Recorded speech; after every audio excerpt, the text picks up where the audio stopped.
Now 3D Studio also allows you to right-click on any one of these buttons, and you can type in your transformation. This is what's called a non-modal dialog box, which simply means that I can still do other stuff in 3D Studio while this dialog box is open. Now, a lot of windows and dialogs are non-modal, just meaning that I can continue to work while these dialogs are open.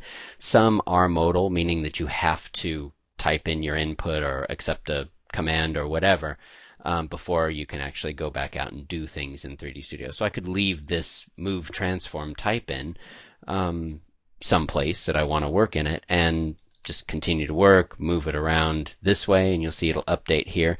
It also updates down here. Your coordinates also show up down here as well. So there's several different ways and places that you can move or rotate or scale something.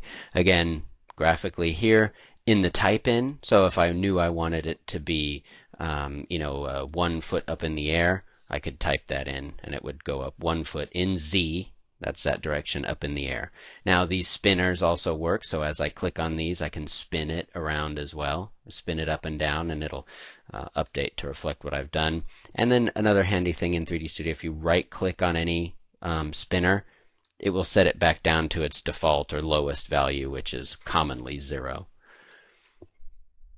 Now down here, again, similar numbers, so a lot of times I don't end up using this move, transform, type in, because when you're in a mode here, you can do the same thing right here, okay, by typing in a number or clicking on the spinners and moving it around, reset by right-clicking the spinners.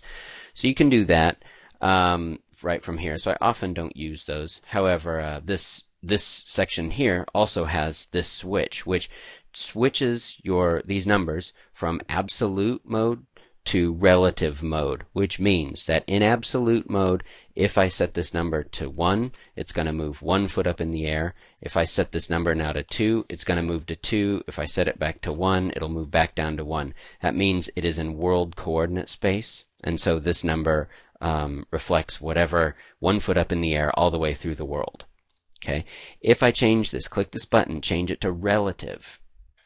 What that means is if I type 1 up, 1 in Z, it will move it up by 1 foot in Z, and here you can see it resets back to 0. So that means I can type in another 1 foot in Z, and it's going to move it up another foot in Z.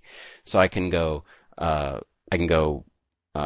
1 by 1 by 1, and I can just keep moving it up by 1 foot by 1 foot by 1 foot, one at a time. Okay, that's relative. It's relative to where it currently starts out. Doesn't really care where it already is. If I type 1 in any one of these directions, or 2 or 4 or 10, it'll move it 10 feet in any one of those directions. So I can go back out to absolute, and now you see I'm at 3 in absolute world coordinates. So if I want it back down to 0 or on the ground plane, I can right click here and it's back down to 0 and on the ground.